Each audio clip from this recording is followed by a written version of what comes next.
What's up everyone, this is Crypt Keeper and today I'm going to show you how to make the bass sound that was in the intro. We're going to be using Operator, which is a stock plugin that comes with Ableton. Let's get started. I'm going to go ahead and grab Operator.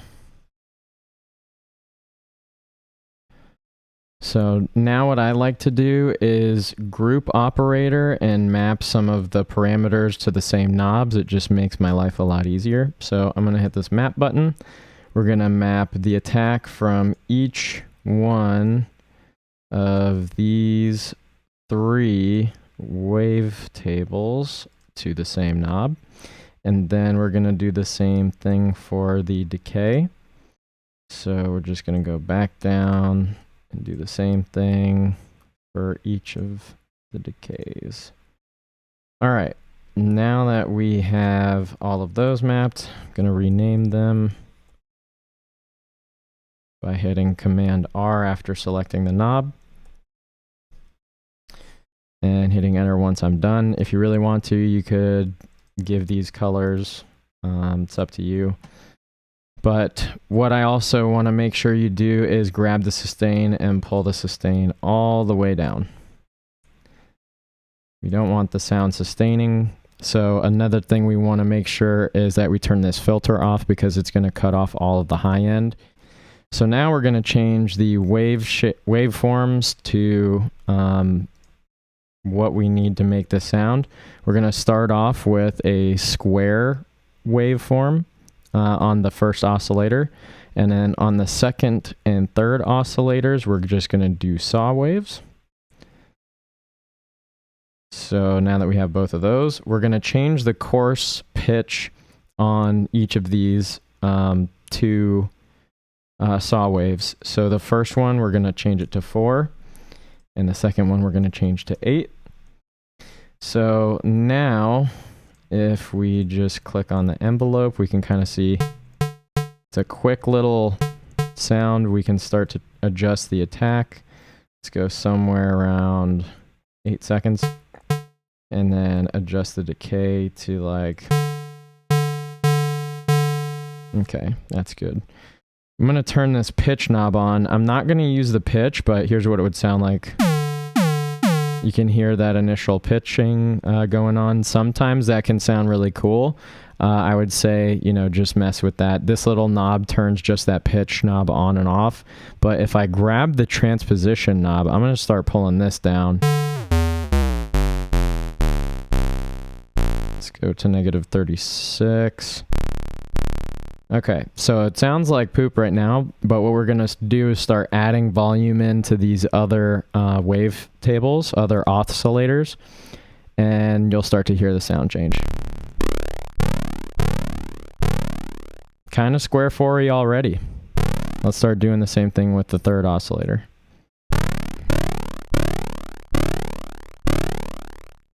Not bad. Another thing that I like to do is turn the tone up all the way, and then give it a little bit more gain. So what we'll do is just add a MIDI clip, and then let's go D2, which was where we were at before, and hit legato. That just gave us a big long note. I'm going to hit Shift and Tab to just toggle back and forth between the piano roll and the post-processing effects rack. So I can just loop this by clicking on the MIDI clip and doing Command L.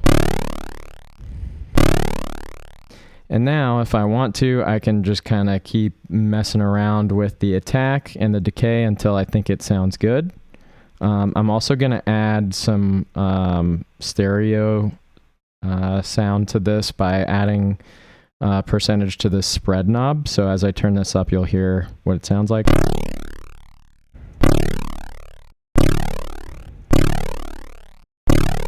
Let's just do 50 right in the middle.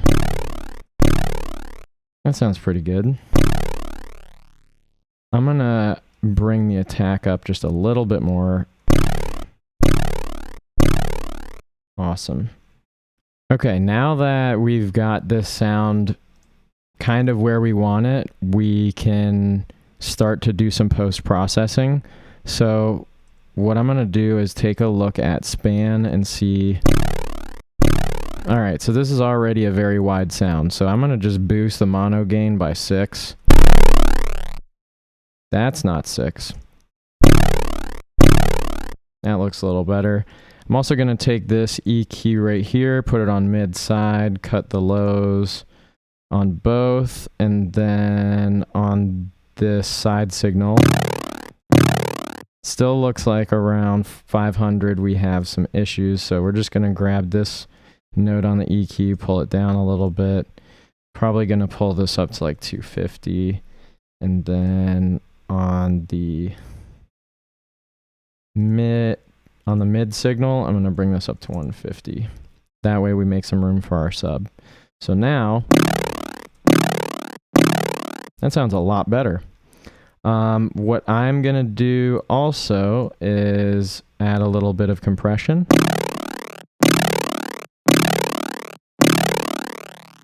Kind of makes it a little bit brighter. I think that sounds pretty good. All right. Now what I'm going to do is take this audio track. I'm going to put it on resampling. Then I'm going to change the arm to on.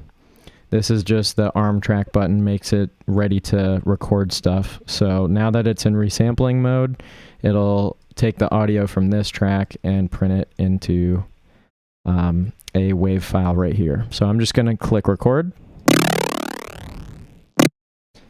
Awesome. Now let's solo this guy. And what I'm going to do is bring him a little bit more forward and kind of cut this first one because it has a little bit of a harsh transient to it. I'm going to go ahead and command join it, and then let's pull the tail down a little as well. So that's what it sounds like right out of the gate. If we start adding some more compression, it'll make it even brighter. Okay, I think that's pretty good right there. And we're going to cut some of these lows. Let's look on span one more time. Awesome. Now, what I'd like to do is go ahead and grab some reverb. I really like Pro R. Doesn't necessarily matter exactly which reverb you use, but it is still nice to use something that you like a lot. So if you have a preferred reverb, slap that on there, give it a try, see how it works. So what I'm going to do now is kind of mess around. I don't want it at fully wet. I just want it down around 30%. And then I'm probably going to pull the brightness down. So let's just take a listen. Yeah. Let's make it closer. Cool. I like the way that sounds, but let's pull this down just a little more. And then let's command join again. And then what we can do to give it some rhythm is add a delay. We're just going to go with Ableton stock delay. I'm also going to cut the lows from this pretty hard. I pull the feedback all the way down to 0, and then what you can do to give it a little bit of a panning and swung sound is turn on the ping pong.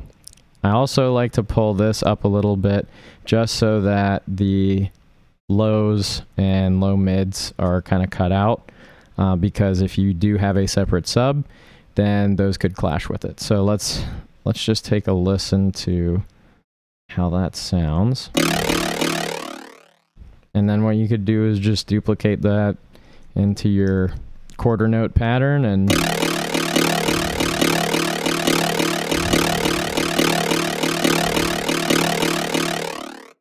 so that's pretty much it. If you really want to, you can go back into the MIDI track that we made that has operator on it and try some of these different things. If you want to make it longer, you can turn the time to the right. If you want to make it shorter, you can pull it down to the left. Another option is turning the pitch on. Let's turn this up like all the way. Mess with the decay a little bit. Sounds kind of silly right now, but if you nail these parameters into what sounds good to you, I'm sure other people will like it as well.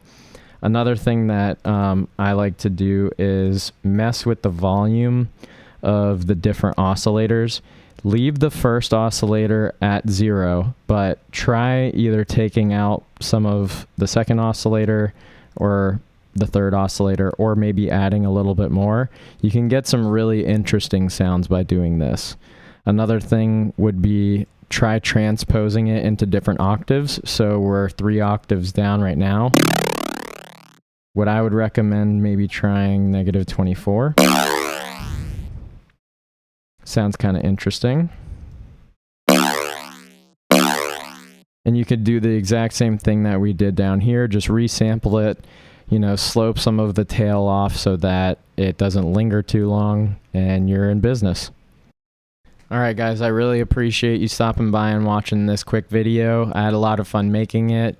Be sure to like and subscribe so you don't miss out on any of the new videos that I post. And thanks again for watching. Peace.